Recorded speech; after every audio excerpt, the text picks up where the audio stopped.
Halo, Assalamualaikum warahmatullahi wabarakatuh. Jumpa lagi dengan saya Samsudin, Guru Teknik Kendaraan Ringan Otomotif di SMK Negeri 52 Jakarta. Bagaimana kabarnya teman-teman?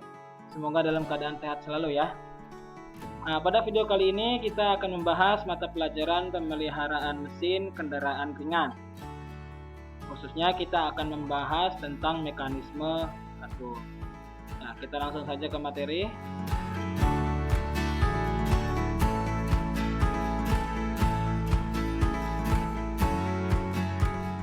Oke, mekanisme katup. Agar lebih fokus ke pembahasan, kita akan membahasnya secara poin. Poin yang pertama yaitu fungsi dan komponen mekanisme katup. Yang kedua yaitu konstruksi dan jenis mekanisme katup. Yang ketiga celah katup dan penyetelannya. Ya. Kita masuk ke poin yang pertama yaitu fungsi mekanisme katup dan komponennya. Jadi fungsi mekanisme katup ini adalah untuk mengatur pergerakan dari katup in dan katup X.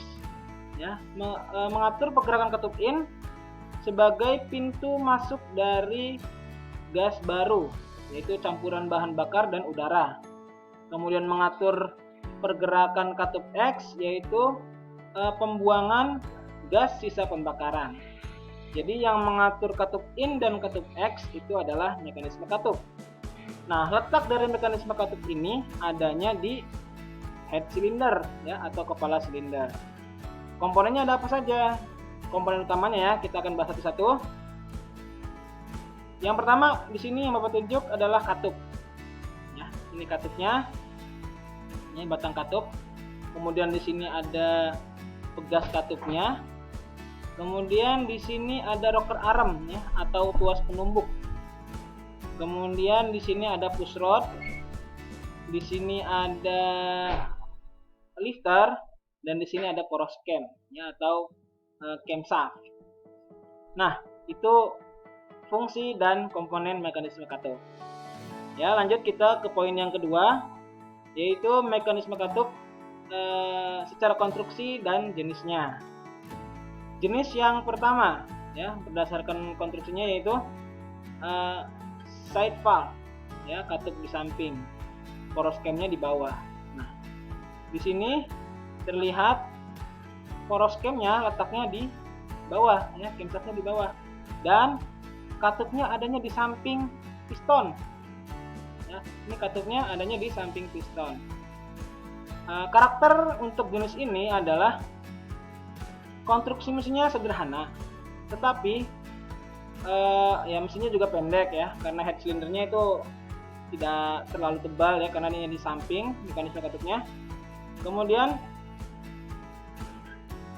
kerugiannya adalah proses pembakarannya ini kurang bagus, karena di sini ya, ini saluran masuk dia seperti naik ke atas ya. Jadi kan kalau yang bagus itu adalah saluran masuknya itu dari atas ke bawah ya, pengalirannya ini dari bawah ke atas ya. Jadi proses pembakarannya ini kurang bagus ya, bentuk ruang bakarnya, karena ini penyalurannya kurang optimal lah ya, pemasukan bahan bakarnya. Ini yang tipe side valve. Kemudian tipe overhead valve. Overhead berarti katupnya adanya di atas nih, di atas piston. Kemudian camshaftnya ada di bawah. Nah, karakter dari mesin ini bentuk ruang bakarnya sudah baik ya, karena ini saluran masuknya di sini dari atas ke bawah. Jadi proses pemasukan bahan bakar dan udaranya lebih bagus. Nah, kemudian kerugiannya adalah banyak komponen ya yang ada untuk menggerakkan katup. Jadi untuk menggerakkan katup itu ada transfer yang lumayan banyak, dari poros cam ke lifter, ke push rod, ke rocker arm, baru ke katup. Jadi ini terlalu banyak kerugian gesek ya. Itu untuk mesin overhead valve. Itu jenis yang kedua. Jenis yang ketiga adalah single overhead camshaft. Nah, single berarti single overhead berarti ada di atas satu, ada di atas piston satu. Apanya satu? Camshaftnya. Ya, camshaftnya hanya ada satu di atas piston. Nah, berarti tidak ada. Kalau yang tadi kan piston camshaftnya di bawah semua. Nah, ini camshaftnya di atas, tapi cuma satu. Nah, karakter mesin ini adalah bagian yang bergerak itu lebih sedikit. Ya, kalau tadi kan perlu banyak komponen untuk mentransfer gerakan. Kalau ini hanya sedikit, dari poros cam langsung ke rocker arm, langsung ke katup. Ya, jadi tidak perlu banyak gerakan untuk menggerakkan katup. Ya, itu kelebihannya. Kerugiannya adalah konstruksi motor menjadi tinggi karena ada mekanisme tuas ayun atau rocker arm ya. Jadi ini head silindernya lebih tebal nih. Ya, itu yang single overhead camshaft. Kemudian jenis yang keempat adalah double overhead camshaft. Nah, double berarti ada dua camshaft di atas piston. Nah, keren ya, berarti banyak nih. Sampai dua camshaftnya. Nah, di sini biasanya satu camshaft untuk menggerakkan dua katup. Jadi di sini katup ini ada dua. Ya. Katup X-nya ada dua. Ini biasanya untuk mesin DOHC. Nah, keuntungannya adalah bentuk ruang bakar baik dan susunan katup-katupnya menjadi bentuk V, menguntungkan bagi performan atau unjuk kerja mesin. Ya, tadi kelembaban masanya sama ya, karena dia hanya perlu menggerakkan katup dari camshaft langsung ke katupnya aja nih, dilapisin pepet. Nah, kerugiannya adalah mesinnya lebih mahal, mesinnya lebih berat, dan penyetelan katupnya lebih rumit. Tapi ini efisiensi untuk pemasukan dan pembuangan gasnya itu lebih bagus, ya, karena dia ada ada 4 katup di dalam satu silinder. Ya, ada 4 katup. Kalau yang SOHC itu kan hanya 2 katup, satu katup in, satu katup X. Tapi kalau yang di OHC 2 katup in, 2 katup X. Jadi efisiensi pemasukan campuran bahan bakar udara lebih bagus, pembuangan gas sisa pembakaran juga lebih bagus. Ya, biasanya ini untuk menguntungkan ke unjuk kerja mesin. Nah, kita ke poin yang ketiga, yaitu celah katup dan penyetelannya. Sebelum kita membahas apa itu celah katup dan penyetelannya, kita bahas dulu cara kerjanya. Jadi intinya katup itu membuka karena ada penekanan. Ya. Nah, ini posisi katup tertutup nih. Ya, tertutup. Jadi ini tidak ada saluran tidak ada gas yang bisa masuk.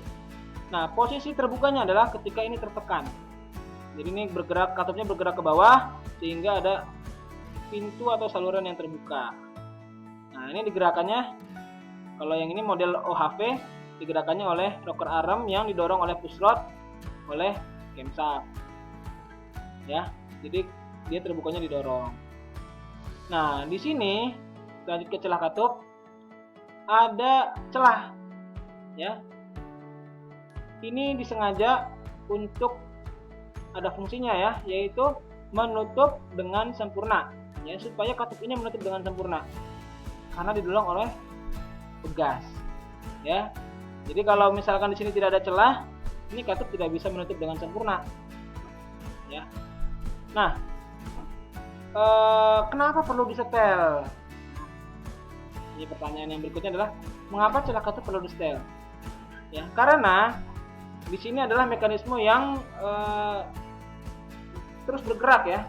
Jadi antara besi, ya ini rocker arm ataupun camshaft, dia bergerak terus mengakibatkan panas. Tentunya di sini ada gesekan, ada perubahan ukuran, ya ada perubahan ukuran aus. Nah, makanya celah katup itu akan berubah seiring dengan pemakaian mesin. Nah, makanya perlu ada penyetelan supaya ibaratnya standarisasi kembali.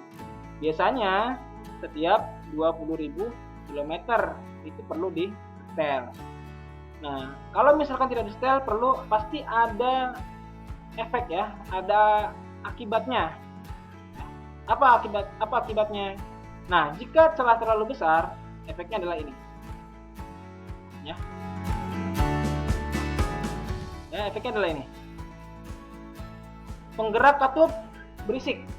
Ya, karena di sini celahnya terlalu besar nih. Jadi gapnya terlalu jauh sehingga ketika bergerak itu akan terjadi hentakan. Ya, akan terjadi hentakan di sini sehingga di sini bunyinya klek, ya, itu mesinnya kasar, berisik. Bagian penggerak katup juga bisa patah karena di sini ada momentum ya, tak tak tak ya. Jadi di sini ada momentum sehingga nanti ada bagian katup yang bisa patah. Itu jika celah terlalu besar. Kemudian jika celah terlalu kecil, ya apa yang terjadi? Ya, di sini hampir rapat ya, hampir menempel celah katupnya. Nah, waktu pembukaan katupnya lebih lama dari waktu semestinya. Karena biasanya kan ada jarak di sini, butuh waktu pergerakan, tapi ini tidak ada jarak sehingga waktu pembukaan katup lebih lama. Apa yang mengakibatkan kalau waktu lebih lama katupnya terbuka? Pasti lebih boros. Kan? Kemudian efek selanjutnya kalau misalkan lebih lama performa mesin jadi tidak baik ya, karena waktunya belum buka dia sudah terbuka. Kemudian gerak gunting juga lebih lama ya, kerugian gas baru besar ya, ini tadi Bapak bilang boros. Akibatnya putaran idle kurang stabil ya, motor geter. Itu ciri dari celah katup terlalu kecil. Kemudian tidak ada celah katup. Wah, ini yang bahaya nih ya, bahaya sekali. Ini sampai nempel ya, malah menekan posisinya. Ini mungkin terjadi kayak gini karena salah setel nih ya, mungkin karena kalau misalkan karena pemakaian sih jarang ya terjadi sampai menempel begini. Apa efeknya? Katup tidak menutup dengan sempurna ya. Di sini ada kebocorannya. Ada kerugian gas baru, tenaga motor berkurang karena kebocoran ini. Efeknya banyak karena kebocoran ini. Pertama, boros. Ya. Boros kenapa? Ini waktunya sudah nutup, ini mesin bahan bakar masih masuk saja. Kemudian tenaga motor berkurang. Kenapa? Karena daya ledak dari gas pembakaran ini bocor, ngempos. Kompresinya tidak terjadi. Ya. Kalau ini misalkan sudah terlalu parah, bisa jadi motor tidak bisa hidup. Ya, karena bocor kompresinya, tidak ada kompresi, jadi tidak ada pembakaran. Ya, pembakaran dapat merambat ke karburator. Nah, di sini kan di ruang bakar ada pembakaran. Karena di sini ada celah, ya, pembakarannya bocor sampai ke karburator, meledak-meledak tuh karburatornya. Atau kalau mesin EV terjadi pembakaran di throttle body, ya, bocor sampai ke throttle body, meledak-meledak tuh. Nah, itu parah ini ya, ini sudah terlalu kerusakannya. Nah, itu mungkin poin yang ketiga, yaitu celah dan penyetelannya ya, celah katup dan penyetelannya. Nanti pada video selanjutnya kita akan membahas tentang cara kerja lebih dalam mekanisme katup ya, kemudian langkah atau prosedur dalam penyetelannya ya. Begitu saja pada video kali ini. Jika ada pertanyaan silakan boleh ketik di kolom komentar jika ada pertanyaan, jika ada saran untuk video ini. Kemudian jangan lupa di like dan subscribe channel Bapak ya, supaya nanti kalian tidak perlu search lagi. Jadi nanti kalau ada materi selanjutan kalian sudah ada informasi ya. Itu saja yang bisa Bapak sampaikan pada video kali ini. Semoga Bapak mohon maaf jika ada penyampaian yang kurang ya. Kemudian Bapak juga berharap agar video ini dapat menjadi pembelajaran bagi teman-teman semua. Bapak akhiri ya video kali ini. Wassalamualaikum warahmatullahi wabarakatuh.